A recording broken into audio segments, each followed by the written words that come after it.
The evening was cold and restless, and the city lights flickered against the drizzle that kissed the worn-out streets. Inside a small local restaurant called Rosie's Table, the smell of freshly baked bread and roasted chicken filled the air, wrapping the space in warmth and comfort. Outside, a teenage boy pressed his palms against the foggy window, watching families laugh over dinner, couples share desserts, and tired workers sip coffee to end their long days. His clothes were thin, his face pale, and his stomach clenched with hunger so sharp it almost hurt to breathe. The boy's name was Liam, 15 years old, but his eyes carried the heaviness of someone who'd lived far too long without comfort. He hadn't eaten properly in 3 days. His mother was sick, bedridden in the small shelter room they shared, and the little money they had left was gone. Every night, he promised her he would find something to eat. Every morning, he returned with empty hands, shame pressing deeper into his heart. But tonight, desperation had a stronger voice than conscience. When he saw the untouched plate of food on the counter inside the restaurant, chicken soup and bread waiting to be served, he felt something break inside him. His body moved before his mind could stop it. He slipped through the door, trembling, grabbed the plate, and turned to run. But he didn't make it far. "Hey!" someone shouted. The plate slipped from his shaking hands and shattered on the ground, soup splattering across the tiles. The entire restaurant fell silent. All eyes turned toward him, this trembling, hungry boy standing in the middle of the room with tears already welling up in his eyes.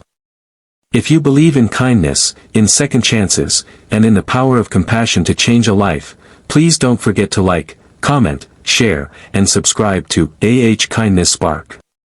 Your support helps us spread stories that remind the world that empathy still exists. Liam's voice broke through the silence, small and cracked, like dry leaves in the wind. I'm sorry. I didn't mean to steal. I was just hungry." His hands were shaking, his lips trembling as he tried to explain himself, but the words fell apart before they even left his mouth. The waiter frowned, ready to call the police, but before he could move, a calm, steady voice rose from the back of the restaurant. "Wait." Everyone turned. A man in his late 50s stepped forward. He was tall, broad-shouldered, with kind eyes that carried both strength and exhaustion. This was Mr. Raymond Carter, the owner of Rosie's Table, named after his late wife, Rosie. He had built this place with love after losing her, hoping to keep her warmth alive through every meal served here. He looked at Liam, not with anger, but with curiosity, and perhaps a trace of sadness. "Come here, son," he said gently. Liam hesitated, then took a shaky step forward. The man crouched slightly to meet his eyes. "You were hungry?" Liam nodded, his tears finally falling. "My mom, she's sick. We haven't eaten.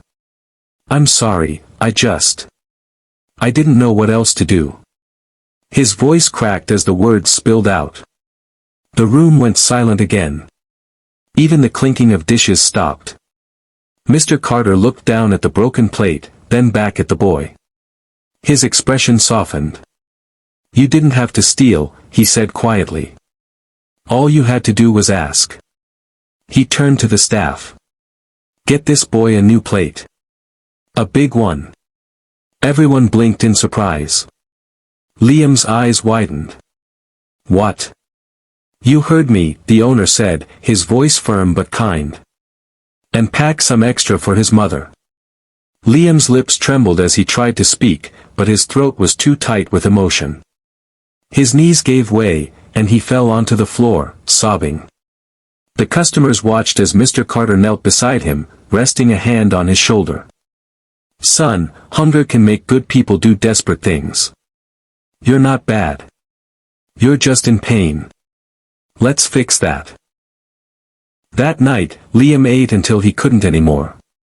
The warmth of the food filled more than his stomach, it touched something deeper, something he thought was lost, hope. For the first time in months, he smiled, even if it was small and shy. Mr. Carter sat beside him the entire time, asking gentle questions about his mother, about school, about the dreams he once had. Liam admitted he dropped out when his mom got sick. He'd been looking for odd jobs but no one would hire a kid his age. When Liam finally left, his hands carried 2 warm containers of food and a promise from Mr. Carter, "Come back tomorrow morning. We'll find a way to help." The next morning, Liam did come back. He expected a job cleaning tables or sweeping floors. But Mr. Carter had something else in mind. "You'll help in the kitchen," he said. "You'll learn. We'll pay you, and you can take leftovers home." It wasn't just a job, it was a chance. Days turned into weeks. Liam learned to chop vegetables, wash dishes, and eventually help with simple recipes. He arrived early, stayed late, and worked hard, his small hands steady but determined. The staff, once skeptical, began to see him differently. The quiet boy who once tried to steal had become one of the most dedicated workers they had. Mr. Carter often watched him from a distance, remembering another boy, his own son, who had died in an accident years ago. That loss had nearly broken him, and opening Rosie's table was his way of finding purpose again. In Liam's eyes, he saw that same loneliness, that same hunger for love and belonging. Slowly, something like a father-son bond began to grow between them. Liam started to change. He looked healthier, happier. His mother began to recover with proper meals and medicine. Each night, he'd tell her stories about the restaurant, the laughter, the smell of baked pies, the kindness of Mr. Carter. She would smile weakly and say, "You see, son. Good people still exist." But just when things seemed to settle, life decided to test them again. One evening, as the restaurant buzzed with customers, a man in a suit walked in with a stern look. He introduced himself as a city inspector and informed Mr. Carter that the restaurant's license renewal was under review due to a new property tax issue. The amount due was massive, more than the restaurant could afford in its slow season. If they couldn't pay, Rosie's table would have to shut down within a month. Liam overheard the conversation from the kitchen. His heart sank. He couldn't imagine losing the place that had saved him. That night, he couldn't sleep. He sat by his mother's bed, thinking about everything Mr. Carter had done for them, the food, the job, the kindness, and how powerless he felt to return the favor. But the next morning, something sparked in him. He borrowed his friend's old phone and recorded a short video in the restaurant, telling his story. He spoke about hunger, about the day he tried to steal food, and about how one man's kindness had changed his life.